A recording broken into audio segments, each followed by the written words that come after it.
Vous savez, nous les Africains, face à différents combats, je pense qu'on est super mal organisé. On s'y prend super mal. Aujourd'hui, il y a le cancer de la RDC pour la lutte contre le génocide du Rwanda. J'apprécie l'initiative, mais franchement, pour être réaliste, ce type d'initiative, ça n'apportera rien du tout. Ça n'apportera aucun changement. Ici, le combat, il est économique. Si vous voulez réellement bouger les choses, il faut commencer à toucher l'économie de ces gens-là. Je vous donne un exemple très simple. Vous savez, récemment, il y a Elon Musk. Il a multiplié les sorties catastrophiques et vous avez remarqué qu'il y a eu un énorme boycott, c'est-à-dire de la part des Canadiens et d'autres citoyens américains et partout dans le monde contre Tesla. C'est-à-dire, toutes ces sorties ont été problématiques. Ils se sont dit, comme tu es puissant, qu'est-ce qu'on va faire nous?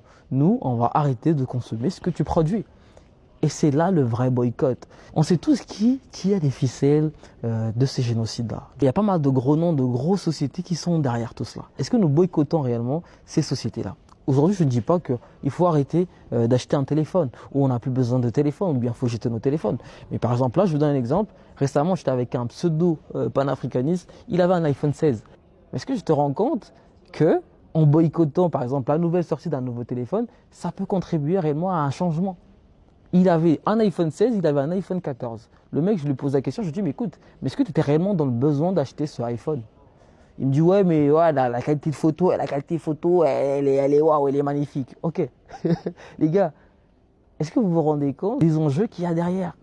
Si aujourd'hui, nos petites communautés afro, on se dit, ok, là, on va commencer à toucher à l'économie de Apple, on va commencer à toucher l'économie de Samsung, on va boycotter Samsung, on va boycotter ceci. Les choses vont bouger. Les choses vont bouger. Même si en interne, on a beaucoup de nos dirigeants qui sont des corrompus, mais si on touche leur leader, bien sûr qu'il y aura un petit changement. Il nous faut des couilles et surtout un cerveau pour avancer.